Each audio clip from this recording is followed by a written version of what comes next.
Welcome to the Get Unbusy podcast. I'm your host, Kate Philpott, and this podcast is all about throwing your busy work out the window. You deserve to stay locked in on the parts of your business that light a fire under your hoo-ha, all right?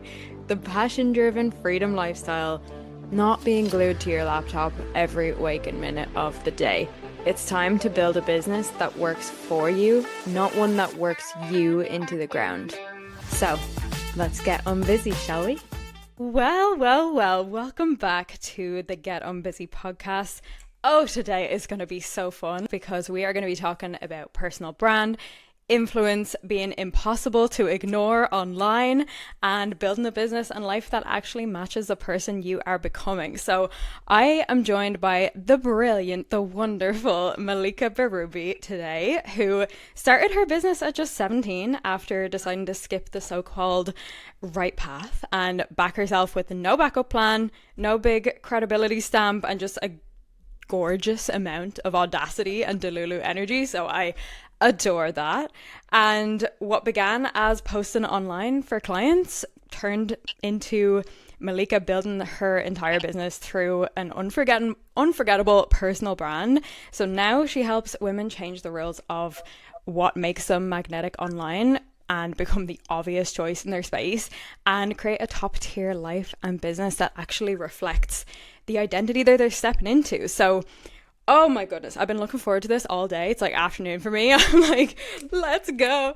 And I can't wait to get into it because this is such a big conversation for business owners who don't just want to post more, but like want to be more memorable, more influential, and more aligned with the level that they're moving into. So Malika, welcome to the podcast. How is your day going so far? Thank you so much for having me. My day is amazing. Actually, we are in the morning for here. Like, it's not the afternoon. Okay, so there's been like not much opportunity for it to go wrong, but that's great. What an intro. Thank you. I'm so excited to be here and to have this conversation. And yeah. Yeah. Me personally, like I found the concept of personal brand confusing for years. I was like, what do you mean? Like, what does that even mean? Do you know what I mean? So for anyone who is in the audience who's still in that kind of phase where it feels like a vague concept, like, can you just give an overview of what personal brand is to you and like how you approach teaching it? Yeah, so basically personal branding, I would say, is just the reputation that you are building for yourself online through your content for what you want to be known for, but also like as the business owner, like behind the business. And so that's like the simplest way to put it, because building your personal brand, it's not about sharing your life or like sharing things that everything is personal. It's more about the online presence and the reputation that like that carries with your name. How I like to approach it is, what does your name carry, right? What's the reputation that your name carry? What is the recognition and what do people know you for, and what are you remembered for online so that people know exactly, holy shit, like you are the girl for this exactly that I'm looking for. I'm going to go with you, right? So that is basically what the concept. Yeah. And thank you for that, because I feel like when I was in that phase where I was like, what are we talking about? I think it's just because I have one of those brains that's very like, it's very masculine energy in terms of like logical, tangible. Like if we're talking about something, I need to know like specifically what we mean. So I think that's why it was just harder for my brain to grasp. But I know that a lot of business owners can be like that as well. So you're clearly amazing at what you do, because, and like I said to you before we jumped on here, as soon as I saw whatever it was that I saw of yours first, I think it might have been your podcast or your Instagram, I'm not sure, I was like, yes. And I just could tell, like, there, like, I could feel the energy. And I don't know, like, how did you do that? Like, because clearly you're amazing at what you do. And you have, like, you've got, like, a unique look, like, unique vibe, like, kind of things that you bring into everything. So like, is that intentional, or is that just like how you came to be? Yeah, so I'm actually glad that you're bringing this up, because this is one of the main thing that makes such a big difference, okay? Not just for your business, but also like how people perceive you. It's being able to not be a copycat of someone else, right? So like this is like something that I see a lot, which like honestly like it doesn't even happen like on purpose, right? Like it's like you're consuming content, you're like online, you're like seeing all these big creators or perhaps like these big names or like business owner, and you're like, oh my god, like I just love their, you kind of like love their online presence, right? Like you love their brand, you love their stuff, whatever. And then like slowly and slowly you start like almost like transforming into them, right? Like transforming into like a mini version of them, right? And sometimes that happens like not even intentionally, right? But this is why it's so important to be able to be so solidified in like what you stand for and how you are different and what you uniquely bring to the table, so that you don't inherently like kind of start transforming into a mini version of someone else, right? Because that's when you start kind of not really getting remembered, and like it doesn't give that effect of like you said, like holy shit, like yes, like this is so different, like I've never seen that before, whatever. So yes, like that effect is definitely intentional, and that comes with like, you know, really knowing how you are different, what you bring to the table, and also kind of looking at like what are the stuff that like you kind of hate in the online space, or like the thing that like about your industry or your niche that you kind of like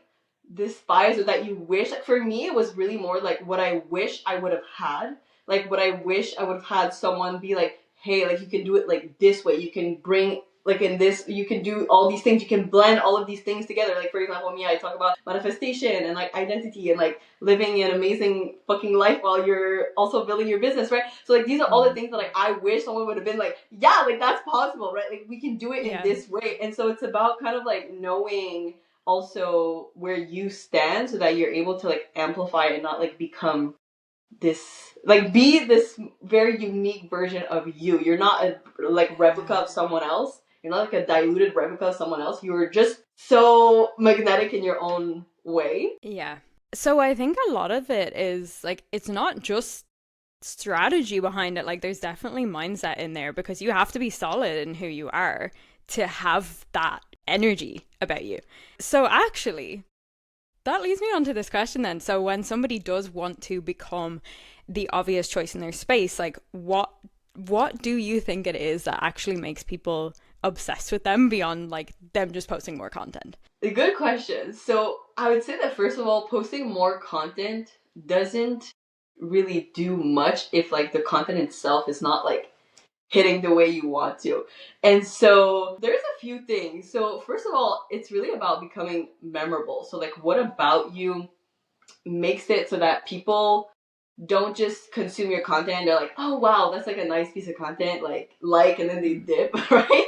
But like what's actually making them like, so that you're like sticking in their mind. Like you're like they're like going into a coffee shop and they're like, oh yeah, like she like always takes this like freaking matcha. She's like always like talking about this freaking matcha. Or like, oh my god, like this girl, like she's always talking about like traveling and everything. Like, oh my god, like, you know, like how are you sticking into people's mind beyond just the things that you teach, or just beyond like your content, or just beyond your content being consumed in like 5 seconds, right? Mm-hmm. And so when we think of like what makes you memorable, is going to be like knowing, also this is the thing, it really comes with also being more aware and more strategic of like what makes you memorable as a person, but also as a business owner. And so if you don't have that awareness, it becomes super hard to be like get people obsessed, right? And so there's definitely like a strategic side to it, but there's also like a fun side to it, where you can like really get to see like, okay, what is fun about me, or like what is so memorable about me, and like kind of like play with that. But another thing I would say has to be with the way that you talk about what you do, right? And so I would say that there's so many coaches, right, in the space. There's so many people doing the exact same thing as you, okay? And the best way that I like to give this analogy is like, let's say I take your content and I put it next to someone else doing the exact same thing as you, and we remove the fact that your face is in it, right? Like remove the fact that your face is in it. Like how is it so distinctly different from that client looking at these two people? And so if that right away you're not able to be like, yeah, like this is why, this is why, this is why, this is why, then right away you're like, this is the feedback of like, oh, okay, there's something missing, that like there's not enough distinction, right? Because when there's not enough distinction, that's when you start getting compared and you don't get that obsession factor. And so like getting compared or like getting price shopped is just like a symptom of, it's like a symptom of like not being distinct enough. And that's not to say that like there's not enough things about like you being distinct. Like there is. It's just about like knowing how to like translate that. And again, like it really comes down to having that, the way that you communicate about what you do. It doesn't sound like 30 other coaches. Like they could, just by the way that you talk about it, they're like, oh my god, no, this is her. This is how she talks about it. She's the girl who talks about like that in her content. She's always talking about like that. There's no one else that does it like her, right? And so yeah, I'd say like that also is what creates that obsession factor. And lastly is getting people to invest in you as the person. And so how are you making them kind of like enter your world and getting them to like care about being in your world, right? Because it's like when you're asking people to like buy from you, you're also inherently like being like, okay, like how can they care? Like they need to be invested in your business, but that inherently means that they need to be invested in you. Again, it's like that feeling of like you said, of like, you know, getting pulled, of like, holy shit, like feeling of like, it feels like unlike anything else. And that is the feeling of like, I would say, entering someone's world. And that's what gets people invested and obsessed. Does that make sense? Yeah, it does. If you are listening to this, take notes. What are you doing if you're not taking notes right now? Because you started your business at 17 with no backup plan. Like, that's wild in the best way. Like, what was it that made you back yourself like that so early on? Like, that's kind of iconic. Thank you. Well, honestly, I didn't see any other way that my life could go. And so that's honestly why I did it. And I think that like there is this saying of like ignorance is bliss, you know, like it's bliss. And I think that like at 17, ignorance was bliss, because I was like, I don't think there's anything that would make it so that I can't be the kind of person who makes this work. You know, I was really like, I have what it takes to do this. Like, and I remember looking around and like a lot of people had doubts, and you know, it was like, oh, are you sure? Are you sure? There's so many giving me all of the doubts and everything, and I was like, but like this is the only thing I care about.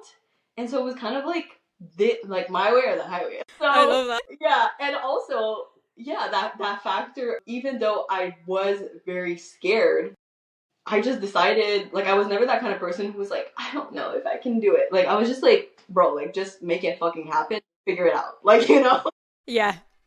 Yeah. There's something to be said about that way of seeing it where it's like, no, but there's no other option. Like, that's definitely something that I took on early in my business as well, because when I realized, because I had a few jobs, right?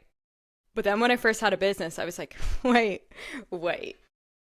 You mean I'm the boss? You mean like I'm the one in charge here? Like I can, I can do this whatever way I want to. That just kind of, I don't know if that just spoiled me. I was like, well, okay, so there's not another option. And I remember having a conversation with my dad one time, and he was like, yeah, but like, at least if it doesn't work out, you can always get an office job. And in my head, and like, no shade to an office job, it's just for me in my head, I was like, no, I'm not gonna do that. That's not an option. I will figure this out whatever way I'll figure it out. But like that is exactly how I'm just gonna figure it out. Do you know what I mean? Yeah. You know, I think that like this is kind of like in my mind, this is the only mindset that actually gets you to where you want to be. That like gets you to where you want to go. Like when you are not leaving the door open for another option other than what you want, right? Because like what you expect is usually what you will get.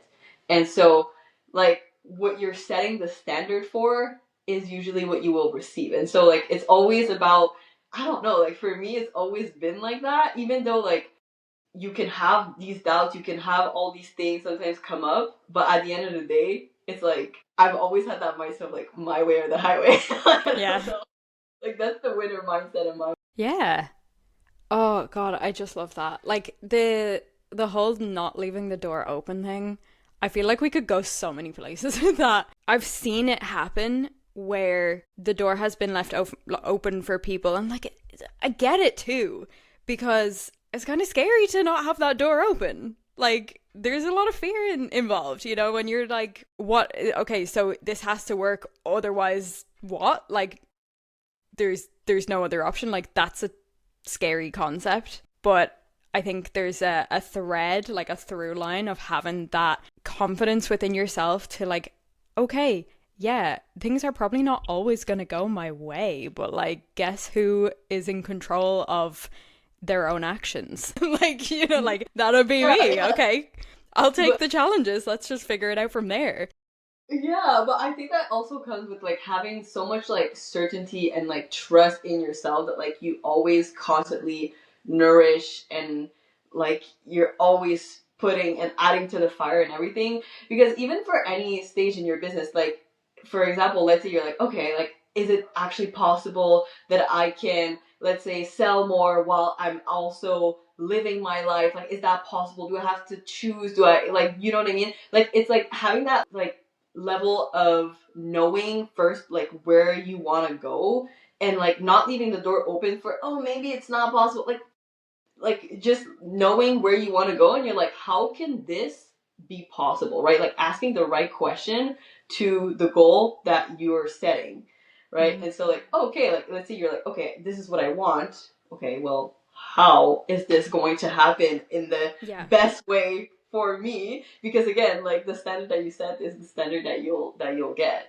So you think like, oh, if I'm only going to like get this was me before. I was like, oh, I'm only going to like get paid or like get clients if I'm always like killing myself over my business, but that led to me always being in burnout. And then I was like, okay, well, how, like what if it was possible for me not to be in burnout and actually make more? Hey, like once you start asking the right question, you start receiving the right answers for how to do that, and then you start implementing it, and then again, not leaving the door open for the other thing that you don't want anymore, right? So exactly. Yeah.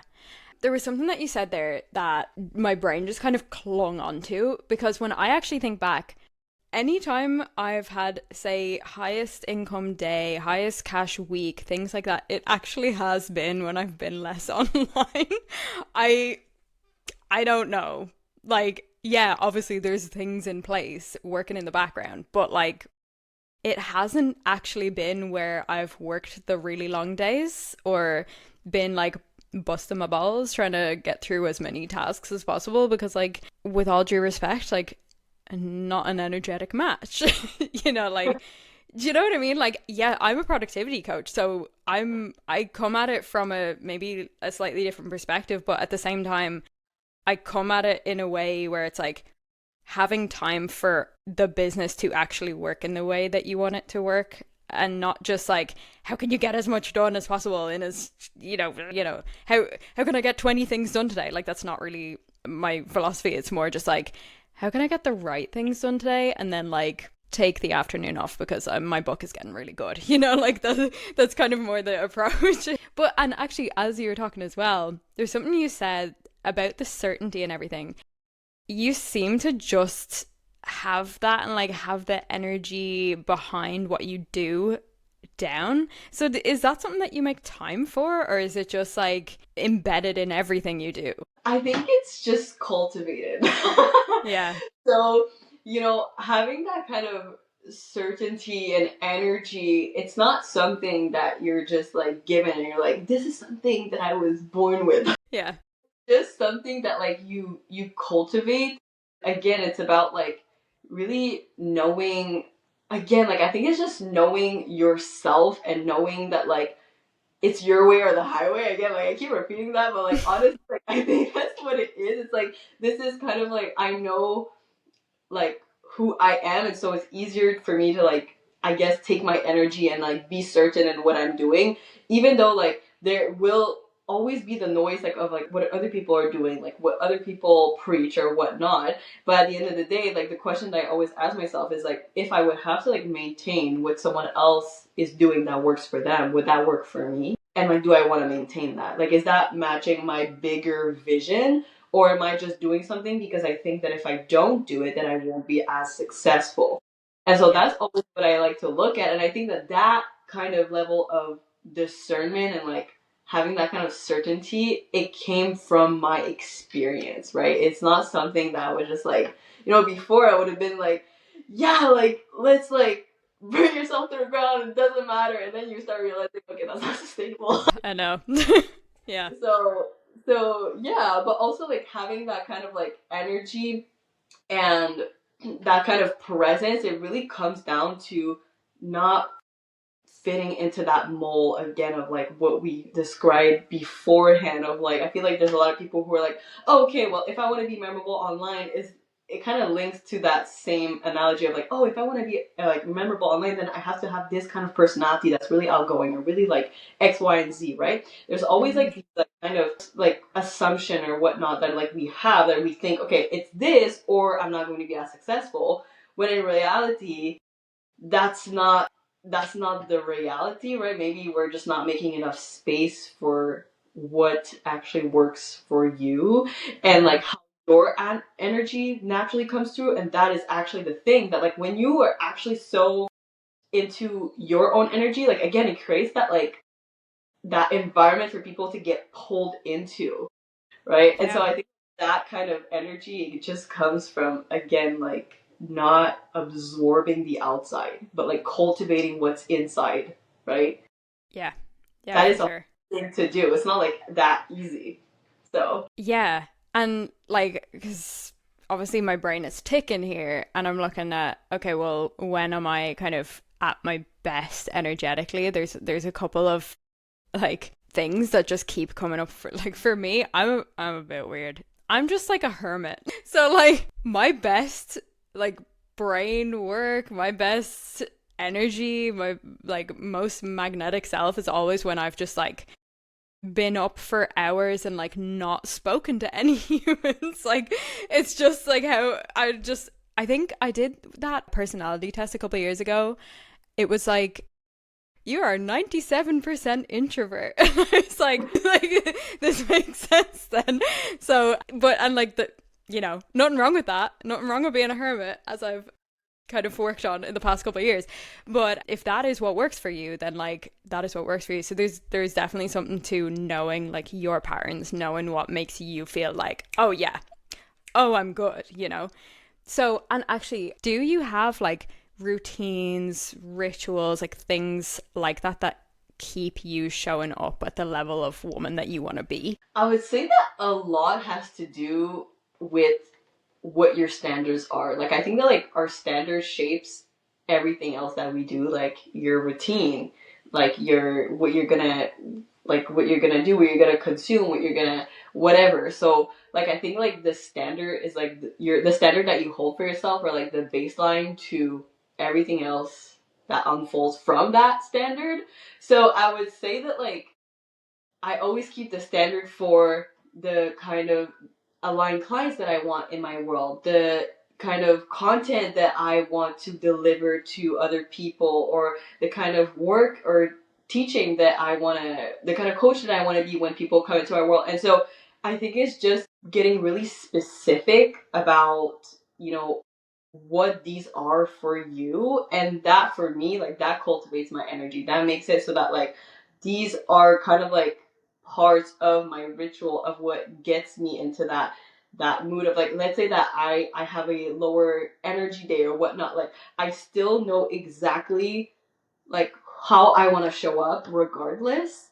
And so Hmm. having that level of like precision with what your standards are is super helpful. Yeah. If there's like a mistake that you see women making, like when they're trying to be more memorable online and stuff like that, but they end up kind of blending in instead, like, is there anything that comes to mind where it's like, ooh, maybe don't, you know? Well, I would say that like anything, well, there's a couple things. So, first, I would say is anything that has to do with really like having your content selling really hard in every single post. And then you're wondering, Mm-hmm. like why doesn't feel like everyone care? And it's like we need some oomph, we need some life, we need your content to feel alive, like we need like that's the first thing I would say is like kind of like having it too like predictable, like too like I can tell what is going to come out of your, like if someone can predict what you're going to say by the end, like by the time that you're like speaking your sentence, Yeah. then it's like that, right? Yeah. That. The second thing I'd say is the thing that we talked about, which was like the copycat vibe, right? So I think that like there's a lot of great ideas that you can get inspired by online and like see ideas and be like, oh my god, that's a great idea. Like I want to put my twist on it and everything. And I don't think like that's bad. Like I think like it's good to like get inspired and everything. But I would say that like the best piece of content that really makes it so that you're not blending in, it's not coming from one singular idea at a time. It's coming from like it's really linked to your whole personal brand, what you want to be known for, what you are getting like remembered for. Because when you're going at it from one piece at a time, then that's how you're creating, right? You're like, okay, what am I gonna post today? What's my idea today? What am I gonna do? Yeah. Right? So you're kind of like creating like one post at a time, but what actually gets you to not blend in is start seeing your content as like its own algorithm that's like building your brand, right? Mm. That that is what gets you memorable and not like blending in, I would say. Yeah. I'm so curious. When you say your content like feeling alive and stuff like that, do you have any examples, like examples of when that's happened for you or like with clients or anything like that? Because I'm curious. You've piqued my interest. Okay, well, yeah. For example, I could take an example for me on the podcast. I did an episode that was about how I think it's like the episode is called like how I fund my, what is it called again? It's like, wait, the episode is called like how my business fund my dream lifestyle or something like that. Mm. Okay. And so that in itself, like I could have made it just about, oh, like this is how you can have more freedom in your business. But instead, it's like it's just like, okay, you can find that from 10 different people, okay? So instead, what I did is I looked at it from my angle. I was like, okay, like what is the thing that like is actually so like that for me? Like if I were to like see an episode like that, I'd be like, I need to know that stuff, okay? So Yeah. I wasn't just like, oh, let's do like more freedom in your business and whatever. That's like really boring, right? And so when you want to add life into your content, it's kind of like adding your own perspective and also adding like something that you're bringing to the table that no one else can bring. Like if they were to look at like 10 different other people, they wouldn't be able to get that same thing because you're bringing something so different. So for me, like I have a different way of like going about it. I'm not saying like you're gonna do 2 hours of work and you're gonna be that like no, like we're not like Yeah. okay, you still need to like be dedicated. Okay, like this is not for the lazy bitches. Okay, but Yeah. like, like but like you can do like I would be like okay like this is how you do it when you're like on vacation. This is how you can have like your days be more tailored to like your dream vision board and like what you actually want in your days. And so it's about like taking a piece of content that's like just talking about like a topic and instead like how can you make it more alive and more like real, like I don't know how else to explain it. Yeah. Like you make it more real and more and less like you don't want it to feel, this is okay, perfect analogy. How, okay, what would it feel like if someone was in a classroom listening to you like you're a teacher versus you're on a yacht and you're like taking notes from like this like bad bitch mentor and you're like whatever. Yeah. Okay, this day and night. So how is your content feeling like textbook, I'm in a classroom, I'm sitting down to be lectured, versus holy shit, like I feel like I'm alive, like I feel like I'm getting something so juicy, I feel like whatever, right? And so Yeah. that is the difference, like day in and day out, right? And I think like that comes from really wanting sometimes your content to be too perfect or too polished or too like this is like very polished for like premium clients versus like actually adding life and adding the thing that gets people invested. Yeah. Yeah. Oh, yeah. And you're just reminding me because I used to a year or two ago, I kind of had this running joke with my clients, and well, they were like members of my membership when I had a membership. I was like, wouldn't it be just so much more fun if I opened up our live trainings like twerking, you know? And I ended up doing it once or twice. Were they hooked? Yes, they were. Yes, they were. You know what I mean? Because I wasn't like, and in today's class, like, you know, and going into the whole thing. So yeah, no, that's so right. I actually feel so strongly about this because the online education industry or like coaching industry is here for us to take amazing information and make it our own and make it like zesty, magnetic, and just like genuinely, if we were gonna just fucking, you know, make it dull and dreary, just give people textbooks. Like, it doesn't, you know what I mean? Like, let's not make it so dull. Like, people are not get bored to death. Like, could you imagine like how people would be bored if, like, for example, I came on here and I was like, guys, this is the 3 tips to your content. Like, how to create good content. Like, oh my god, like, Yeah. no. You know? Yeah. So, yeah. Getting your content to feel alive and not boring is going to do something that, like, no amount of marketing training or anything can do for you, because I'm telling you, like, you could, like, have your messaging fixed, you could have, like, your marketing actually hit the spot, but then if your content doesn't actually feel alive, if your brand doesn't actually feel alive, then you are losing so many people. You're losing so many people that are like wanting to feel that investment and like activation of like, oh shit, this is the space I want to be, right? Yeah. So when you're creating content, then is that like that has to be there for every single piece of content, or like what's your approach? Honestly, I do try in every single piece of content, yes. Yeah. But I'd say that, you know, it's something that, again, like, it's kind of like mastery, right? So, like, at first it feels like harder to do, but then the more that you practice it, the more that you kind of understand, like, what you have to, like, include in your content, or like what is going to be boring content, or like what is going to be like alive content.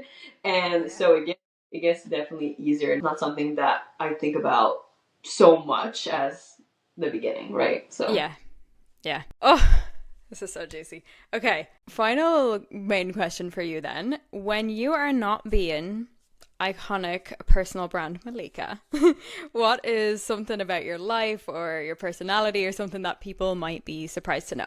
You know, that is a good question. I don't know. Do you have any like weird hobbies or anything that they'd be like, what? Or like weird food thing? Weird food thing? Do I have weird food thing? Damn. Weird hobbies. Would you want me to give you an example so maybe you'll have something to respond to? I'm a bit of a fainter. A what? What is that? Like a fainter. Like I faint fairly frequently. What? Are you sure? Not that frequently, not like all the time, but like I have a really low pain threshold. So like any pain, it's like my brain just shuts off. It's like, no, we're fainting now. So like when I got my ears pierced, when I get injections or like my blood's done, stuff like that, I'm always lying down because I know I am likely to faint. Damn. I don't think I have anything like that. Sometimes I color, but like... You crazy bitch. What? Shit? Colors? Yeah. But... You know what? You can follow up in an email and I'll put it in the show notes. Malika never find her interesting weird quirk. I bet there's something that's just like under the surface. Anyway, the reason I even asked that question is because like I always find that those are the things that people kind of go, huh, and they just kind of see like kind of like, not that I necessarily want my personal brand to be like she's a fainter, but like you know, it's like you now see me as more of just a productivity coach. It's like, oh yeah, that girl, the one who faints, you know? Like it sticks in your mind. That's true. Yeah. Okay, the thing that people might not know about me is that I am someone who laughs so much.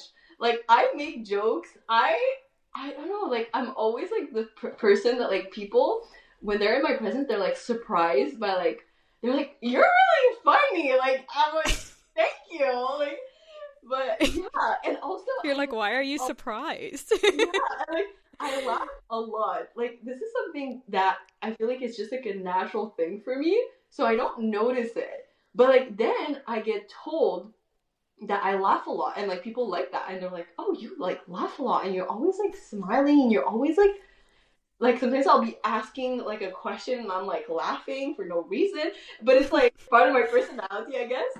I feel like you smile and laugh a lot like me, and so I'm like, oh my god, and like usually I feel like it's like not an equal balance. So I'm like, oh really? Oh no. I'm like not in a bad way, just in a way of like I notice it sometimes. And I'm like, am I smiling too much? Yeah, I am very aware if the energy's not matched. I feel like just naturally I kind of like tone it down. I don't think you tone it down though, but I love No, that. I don't. I really don't. Like, I really don't. Thank you for finding your thing. I'm so looking forward to having you in the Now That's a Group Program Summit in July, which actually, when this episode goes out, I'm pretty sure is next week. Oh, so in the meantime, yes, where can our listeners find you if they want to become impossible to ignore online? On Instagram, so that is the main platform that I'm active on. So I'm at Malika Berube. I'm sure like it'll be in the show notes. And also find me on the Power of Personal Branding and Manifestation podcast, where that is where you get literally all of the tea, all of the juice, all of the best stuff. So definitely go binge that podcast, because I was actually just listening to your podcast before we hopped on. I was like, to get in the vibes, you know?